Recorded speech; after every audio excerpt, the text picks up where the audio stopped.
What if the love you turned away was the very love meant to heal you? 2:17 p.m. on a Wednesday. A fine drizzle blurred the afternoon. The kind of day that drifts by unnoticed, asking for no memory. My boots pressed through shallow puddles, hardly protection against the rain. A mutual friend had arranged for us to share lunch. I didn't look forward to it, but I didn't object either. The diner hummed with the chatter of strangers and the steady clink of silverware.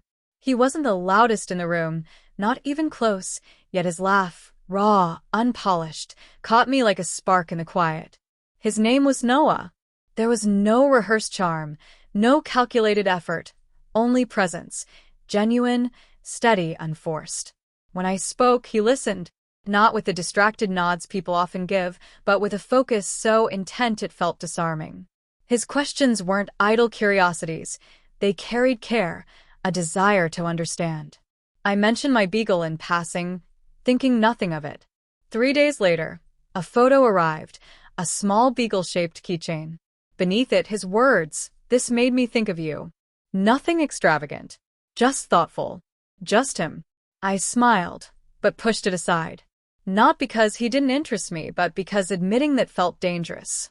I had only recently crawled out of something hollow, an old love that started bright and then burned itself out slowly, painfully, like a star collapsing.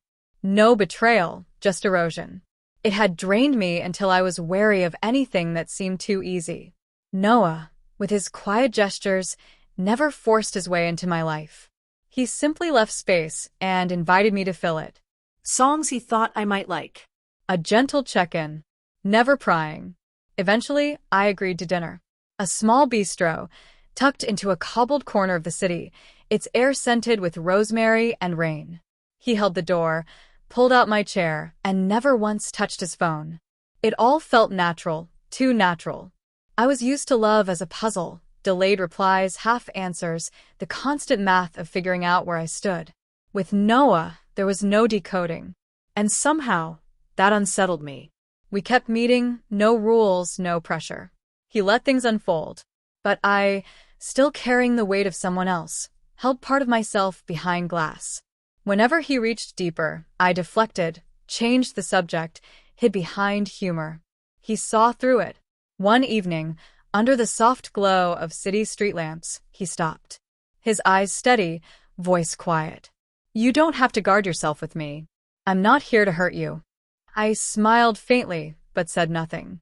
Not out of disbelief, but because I couldn't trust that something this gentle would endure. I didn't know how to accept love I didn't have to chase. Then came the night I pushed him away. We sat on a rooftop he had chosen, strung with soft lights, music drifting low, the city blurred beneath us. He asked about my week, listening as if my routine mattered. Then a pause. He leaned in. "I care about you," he said. Panic surged. I laughed too quickly, sipped wine I didn't want, and spoke the words that end more love stories than we admit. "You're amazing, Noah, but I'm just not ready." I tried to soften it with a smile, a bandage for the wound I'd made. His shoulders squared, not in anger but in quiet defense. He nodded. His smile wasn't real, not fully. It was the kind of smile worn by someone who's heard this before. He called for the check. "All right." Then he left. No pleading. No last words. Just silence and an exit. I stayed, staring at the water ring his glass had left, convincing myself I'd done the right thing. He deserved someone whole, not someone still haunted. But the truth was, it wasn't him I doubted. It was me. He had seen me, the real me, even the parts hidden away. And instead of letting him in, I closed the door with gentle words I told myself for mercy. That night, my phone stayed quiet. Not blocked, just absent. I scrolled through our old texts, the playful banter, the songs, the dog memes. Each message was a small offering of care, and I felt them again like sunlight through fog. But I didn't reach out. I told myself I'd only hurt him further. The deeper truth? I didn't know how to ask for another chance after sending him away. Weeks slipped into months. I dated again. There was laughter, a few sparks, but no one made me feel safe. No one offered the calm sanctuary Noah had. I realized safety isn't dull. Safety is sacred. Then one afternoon, carrying groceries, I saw him across the street. He was holding someone else's hand. She laughed at something he said, and he looked lighter, freer, happier than he'd ever been with me. That's when it sank in. He hadn't waited. He had given his love to someone who didn't flinch, someone who didn't need proof she was worthy. I never messaged him. Not because I didn't ache to, but because I knew she gave him what I could not. Sometimes we don't lose people because they stop caring. Sometimes they leave because they realize we will never choose them the way they chose us. And that is the deepest loss, not the goodbye, but knowing we handed them the reason to leave.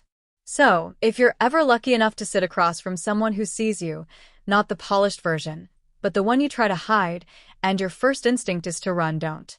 Gentle love isn't weakness. Steadiness isn't dull. And I'm not ready is often just another way of saying I'm afraid. I told Noah he was incredible. I told him I wasn't ready. He smiled, paid the bill, and walked away.